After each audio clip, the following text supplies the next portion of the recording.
Pendant qu'on se prépare à fêter Noël et la fin de l'année, le Japon, lui, se prépare à faire sa fête nationale. Appelée Tenno Tenjobi, la fête nationale est reliée à l'anniversaire de l'empereur. Tenno voulant dire empereur et Tenjobi anniversaire. À chaque événement d'empereur, cette fête change de date. L'actuel souverain Akihito étant né le 23 décembre de l'ère Showa, le précédent empereur, soit le 23 décembre 1933.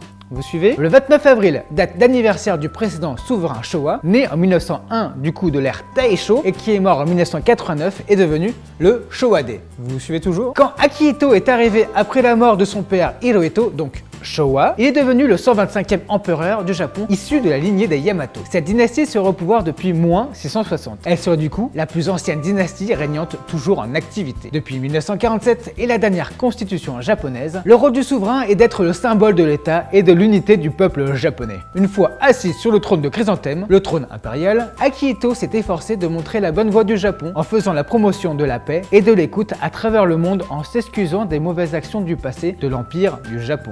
D'ailleurs, ce n'est que en 1947, avec l'adoption de cette nouvelle constitution, que le Japon s'appelle officiellement le Japon. Avant, on l'appelait l'Empire du Japon. Dai Nippon Teikoku. Chaque 23 décembre, c'est l'occasion de visiter le palais impérial situé à Tokyo, qui ouvre exceptionnellement ses portes ce jour-là. C'est un événement atypique et sympathique, où l'empereur du haut de son balcon dit quelques mots de gratitude à la foule venue l'adorer et le féliciter. Pendant toute la durée de la cérémonie, Akihito est accompagné de sa femme, l'impératrice Michiko, et de ses enfants, dont le futur héritier du trône, Naruhito.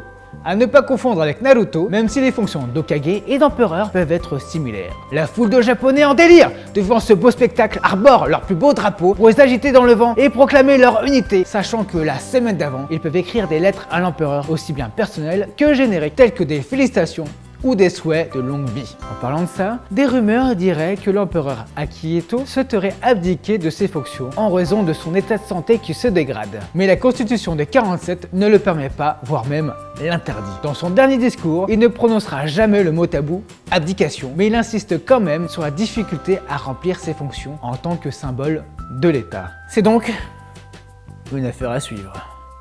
Ouah, Claire, regarde! Il est trop peu! Il y a trop d'émotions!